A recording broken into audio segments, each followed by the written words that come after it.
Sayın Atahtan YouTube kanalımızın izleyenleri, Türkmenistan gündemi haber bültenimize hoş geldiniz. Bültenimizdeki haber başlıkları: Türkmenistan, Türkiye'ye doğalgaz tedarikine hazır olduğunu açıkladı. Türkmen iş adamlarının 7 günlük iş fuarı başladı. Türkmenistan'da milletvekilliği seçimleri için erken oy verme dönemi başladı. Ve son haberimiz, Tacikistan, Eylül ayında Orta Asya Liderler Zirvesi'ne ev sahipliği yapacak.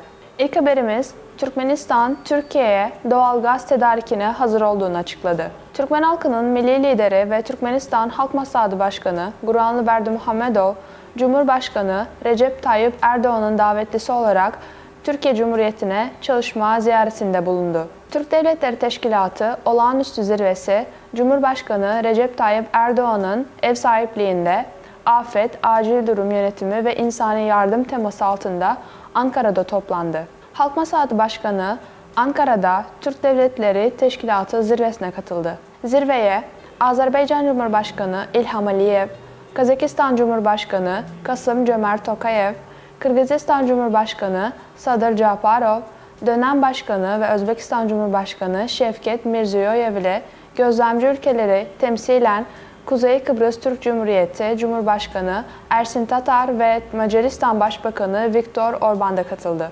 Zirvede konuşan Halk Maslahatı Başkanı ilk olarak Türkiye'deki deprem dolayısıyla başsağlığı dileklerini iletti. Halk Maslahatı Başkanı Guranlı Berdimuhamedov, 2000 yılından bu yana Türkiye'den iş adamlarının da katılımıyla Türkmenistan'da 110 milyar 382 milyon 53 bin dolarlık pek çok projelerin hayata geçirildiğini belirtti. Aşkabat'ta önceki gün yaklaşık 1,5 milyar ABD doları değerindeki 3 sosyal tesisin temelleri atıldığını belirten Halk Maslahatı Başkanı, bu projelerin Türk iş adamlarına emanet edildiğini ifade etti. Halk Maslahatı Başkanı enerji işbirliği konularına da değindi ve şunları kaydetti. Türk devletleri olarak yasal ve düzenleyici çerçevemizi güçlendirerek çeşitlendirme politikası ile her bir Türk ailesine Türkmen sıcaklığını ulaştırabiliriz. Her şeyden önce Türkmenistan bugün Türkiye'ye gaz tedariki konusunu ele almaya hazır. Bu sadece hidrokarbon kaynakları ile ilgili olan şeydir. Enerji konusunda ise ihtiyaç halinde doğal gaz boru hattına paralel enerji nakil hattı döşeyebileceğiz, dedi.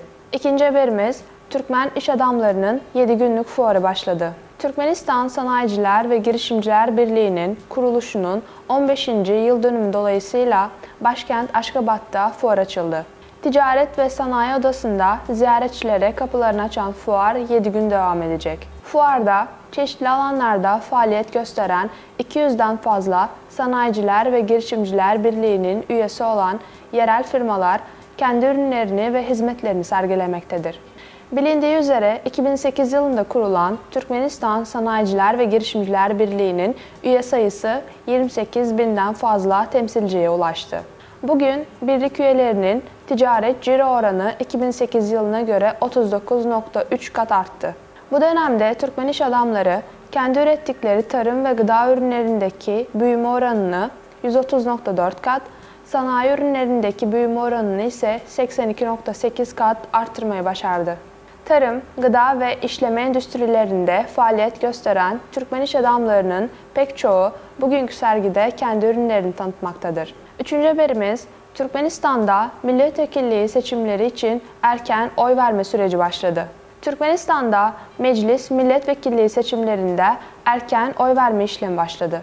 Erken oy verme işlemi öncelikle uzun iş gezileri veya tatiller için seyahat eden vatandaşlar ile 26 Mart seçim günü herhangi bir nedenle sandık başına gelemeyecek olanlar için sağlanmaktadır.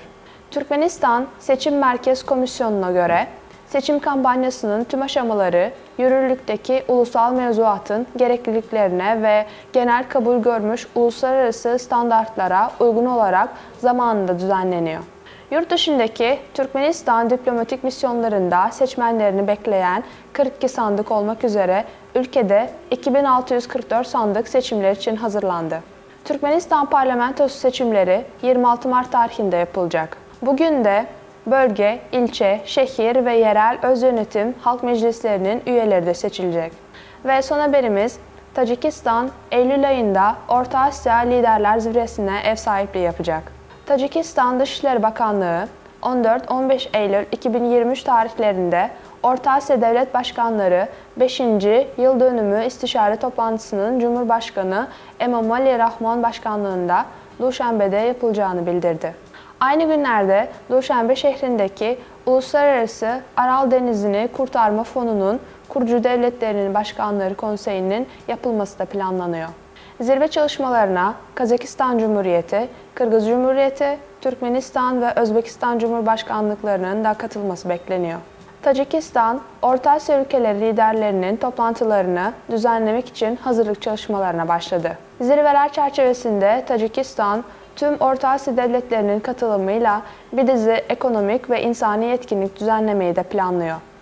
Aralarında Ekonomik Forum, Ulaştırma Bakanları Toplantısı, Ulusal Ürünlerin Uluslararası Sergisi, Orta Asya'nın Kadın Liderliği Diyaloğu Toplantısı, Ressamların Sergisi ve 1. Yükseköğretim Kurumları Rektörleri Forumu gibi pek çok etkinlikler yer alıyor.